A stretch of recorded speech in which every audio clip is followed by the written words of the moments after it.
네, 오늘 뉴스와이드는 러시아와 우크라이나 전쟁을 좀 더 자세히 분석을 해드리려고 합니다. 우크라이나 전쟁 금요일이면요 1년이 됩니다. 네, 전쟁은 끝나지 않았고 커지는 민간인 피해 속에 올봄 대격돌 관측까지 나오고 있는데요. 러시아와 우크라이나 대사를 지내신 박노벽 교수와 함께 짚어보겠습니다. 어서 오세요. 어서 오십시오. 네, 안녕하십니까. 안녕하십니까. 네. 러시아와 우크라이나 간 전쟁, 정확히 말하면 전쟁을 일으킨 것은 푸틴 대통령이죠. 네. 1년이 됐습니다. 네. 일단 지금 전황이 어떻습니까? 네, 그 교착 상태에서 조금씩 이제 러시아가 그동안에 돈바스 지역을 중심으로 파상 공세를 계속 벌려왔거든요. 예. 그래서 약간의 이제 진전은 한 500평방킬로미터 정도의 진전을 봤는데 네. 그거를 이제 고소하기 위한 진전을 보기 위한 희생이 한 20만이 사상 전사하든가 그 인명 피해가 났고 우크라이나는 우크라이나대로 여기에 대한 이제 방어 의지 또 서방으로부터 뭐 탱크라든가 여러 가지 그 정밀 무기를 받기 위한 훈련을 지금 받고 있습니다. 네, 전쟁 초기에는 러시아가 많은 땅을 빼앗았는데요. 지금은 네. 우크라이나가 러시아에 빼앗긴 영토의 절반을 회복했네요. 네, 근데 이제 지금 러시아 입장에서 보면은 우크라이나 땅의 한 6분의 1, 18%를 장악하고 있어요. 네. 그래서 이거를 아마 작년 러시아 영토화하는 이제 선언을 했지 않습니까? 예. 네. 그래서 이제 여기보다 더 넓혀야겠다 하는 네. 이제 푸틴 대통령의 생각이 있고 그래서 3월에 돈바스 지역은 다 장악해라 하는 특명이 그랬군요. 지금 내려졌다고 그럽니다. 예, 걱정입니다. 예, 초기에는 러시아의 단기적인 승리를 많은 분들이 좀 예상하지 않았습니까? 네. 푸틴이 아무래도 젤렌스키 대통령의 좀 저항을 예상하지 못했던 결과가 아닌가 싶은데 어떻습니까? 맞습니다.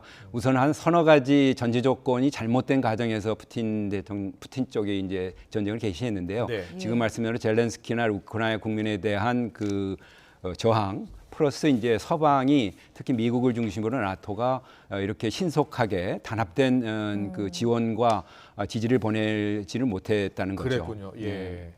그래서 러시아와 지금 서방 간의 싸움이다 이런 분석이 나오고도 있어요. 네, 큰 틀에서 보면은 뭐 그렇게 보일 수 있습니다. 예. 왜냐하면 푸틴 쪽에서 이제 그 나토의 확장이라든지 뭐 미국의 일방적인 그런 세계 패권주의 뭐 이런 걸 내세워서 했긴 했는데 예. 또 전술적이나 또 군 전략적인 면에서 작전 면에서 보면은 이제 우크라이나하고의 직접적인 대결이기 때문에 우크라이나하고의 어떤 그 타협점을 찾지 않는 상황에서는 이게 전쟁이 갈 수밖에 없는 상황이 되는 거죠. 그렇군요. 예. 예. 아무래도 이 초기에 서방의 대응이 좀 더 적극적이었다면 이 상황이 달라졌을까 하는 뭐 이런 문제들도 많이 나오는데 어떻게 보세요? 네, 뭐 서방은 여러 가지 이제 측면에서 반성도 하고 네. 또 고쳐가려는 그런 의지에서 뭔가 우리가 좀 더 초기에 예. 확실하게 좀 도와줬으면 이게 그 러시아가 그냥 꼬리 내리지 않았을까 이런 이제 분석도 있는데 그렇게 생각을 못한 거는 이제 이게 너무 갑자기 많이 도와주면 확전이 될 걸 우려했던 거죠. 예. 그래도 전체로 그림으로 보면은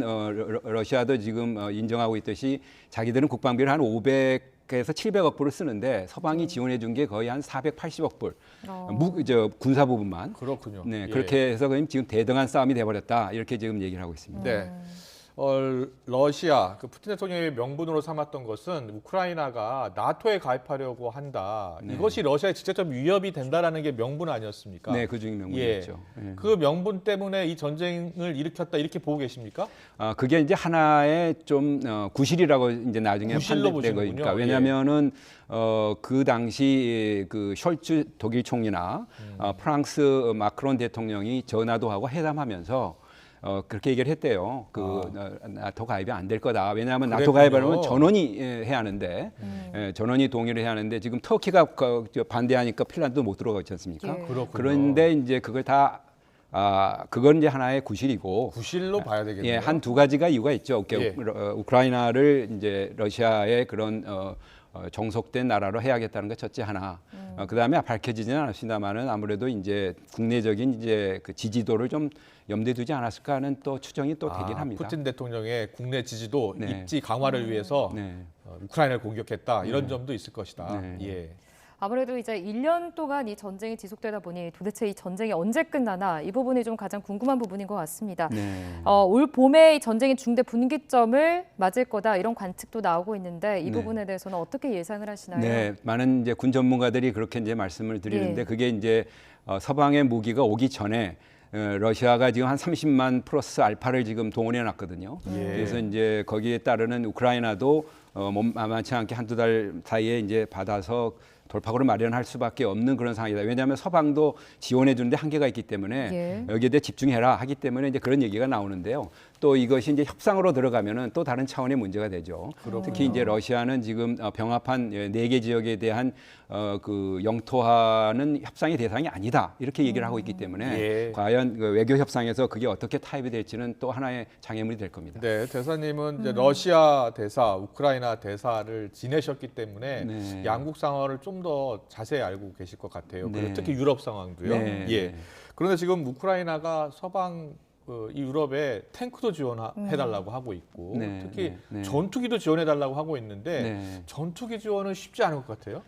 저도 처음에는 그렇게 생각했는데 이렇게 지금 다른 서방 측 군 전문가들 얘기에 의하면은 두 가지가 있답니다. 이게 이제 러시아에 대한 그 긴장 고조의 확전 이게 제일 큰 우려 때문에 못했던 거거든요. 근데 이제 우크라이나가 그래서 그러면 그 받은 첨단 무기로는 러시아 영토는 내가 공격하지 않겠다. 우크라이나에 있는 러시아 군은 몰아내야지 않느냐. 그 설득력이 통했던 것 같고요. 그렇군요. 두 번째는 이제 그 펜타곤이나 미 국방부나 여기에서도 그렇게 줘야 푸틴이 협상에 나올 수 있다. 거꾸로.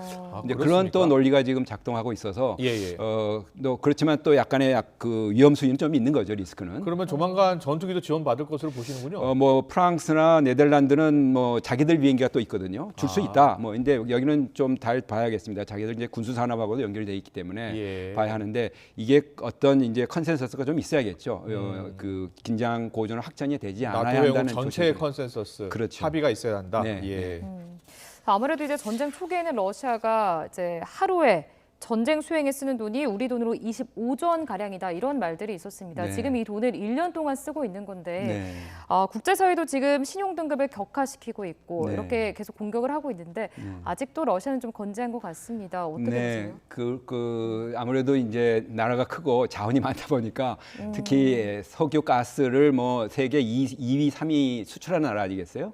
그래서 이제 그 동안에 축적해놓은 돈이 한 1,500불, 사실은 6천억 불이 있었는데 이게 3천억 불이 지금 동결이 돼버린 거예요. 그래서 그 동결된 자금을 우크라이나 복구 자금으로 이게 돌려야 한다는 이제 나올 정도고 나머지 3천억 불에서 한 1,500불 정도를 가용하고 있고 석유 가스가 지금 유럽에 못 파니까 인도, 중국에 배럴당 한 40불 정도로 굉장히 저가로 지금 팔아서 전비를 지금 충당하고 있는 거죠. 그렇지만 이제 러시아 경제가 지금 상당히 안으로 멍들고 있습니다. 기술 문제라든가 인력 문제라든가 그래서 상당히 좀 쇠퇴되는 약화되는 추세로 가는 거 아니냐라는 분석이 많이 나오고 있습니다. 그동안 보면 푸틴 대통령의 러시아 내 입지가 많이 약화됐다 이런 분석도 있고요.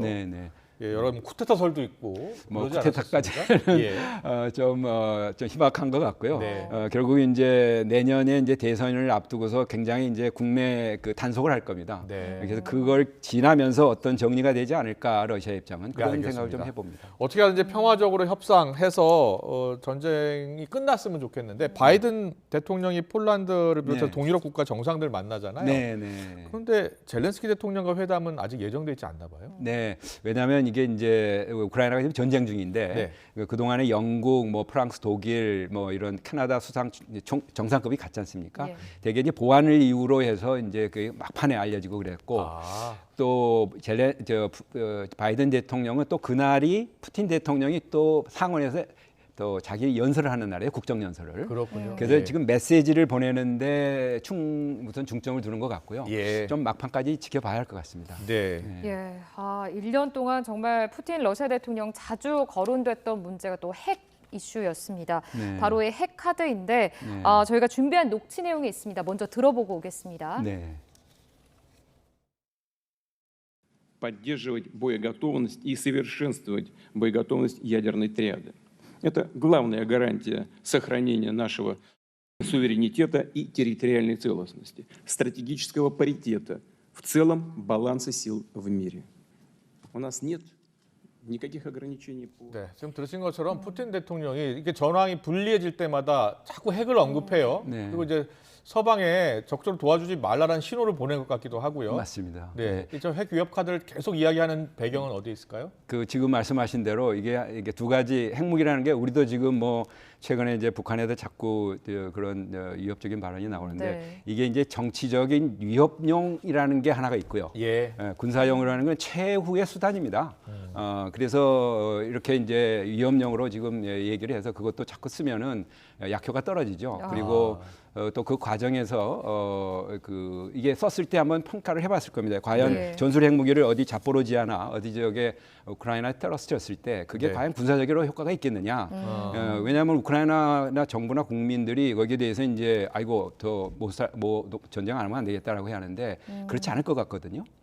그리고 두 번째는 이제 미국이나 특히 중국도 나서서 이런 전쟁에서 핵을 쓰면 되겠느냐 하고 예. 상당한 우려와 경고를 보냈다고 그럽니다. 그래서 예. 이런 부분은 좀 그 재래식 무기에 의해서 국가 존립이 위반됐다, 위협이 됐다 이런 데 대한 그 기준이 좀 애매합니다만은 사실 좀 아직은 사용하는 데는 실질적으로 좀 그런 움직임은 없어 보입니다. 그렇군요. 자, 푸틴 대통령에 대해서 잠시 뒤에 좀 짚어보고요. 뉴스 속보부터 전해드리겠습니다. 북한이 어제 오후에요 대륙간 탄도미사일 ICBM 화성 15형을 발사했죠. 이런 가운데 오늘 한미가 미 공군의 B-1B 전략 폭격기를 한반도에 전개한 것으로 지금 확인이 됐습니다. 한미 연합 공중훈련을 실시한 것으로 지금 뉴스 속보로 전해드리고 있습니다. 예, 한미 연합 공중훈련은 이 한국 공군의 F-35A 및 F-15K와 또 미 공군의 F-16이 한국 방공식별구역 카디즈로 진입하는 미 B-1B 전략 폭격기를 호위하면서 연합 편대 비행을 실시하는 방식으로 진행이 됐습니다.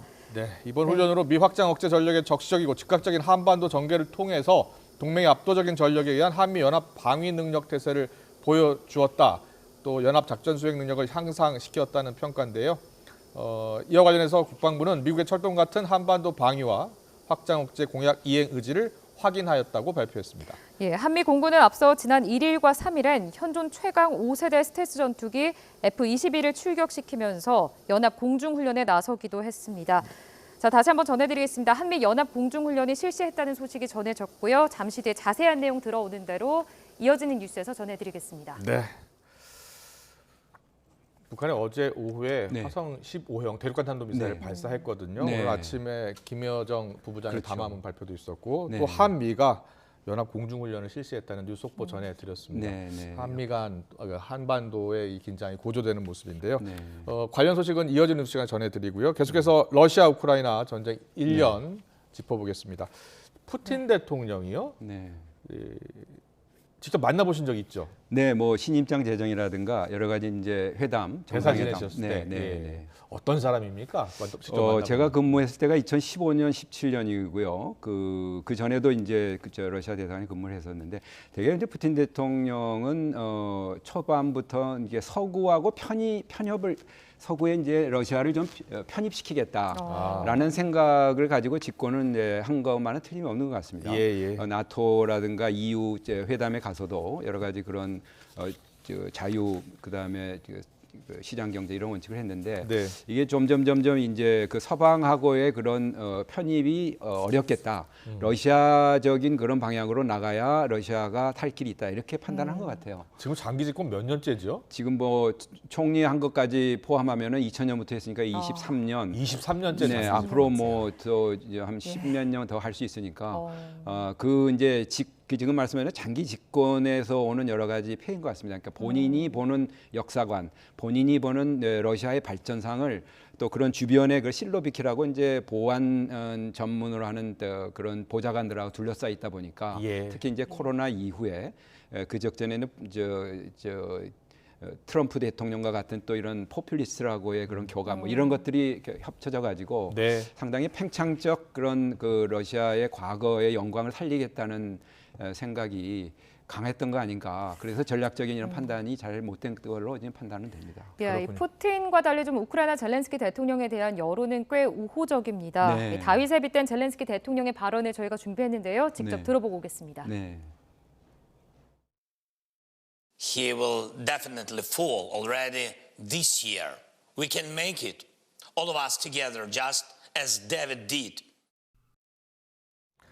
네, 뭐 코미디언 출신이고 정치 초짜라면서 초창기에는 조롱을 받았습니다만은 사실은 지금 우크라이나에서는 국민 영웅으로 평가받고 있는 거 아닙니까? 맞습니다. 네. 우크라이나 국민들도 굉장히 호의적이죠. 네. 네. 뭐 전쟁 전에는 한 30% 정도밖에 인기가 없었는데 네. 이 전쟁을 이제 그 맞이해서 우크라이나를 수호하겠다는 그 결의, 난 어디로 탈출할 그 자리나 이런 탈 것이 필요한 게 아니라 탄약이 필요하다. 그 말 한마디가 아마 서방 세계를 굉장히 감동시킨 것 같아요. 그렇군요. 그러니까 예. 미국이나 그 서방에서도 우크라이나가 왜 저기 버틸까? 뭐 왜냐하면 그 전에 이제 그 친러계 이제 대통령은 도망을 간 적이 있거든요. 그 시민 시 운동이 났을 때.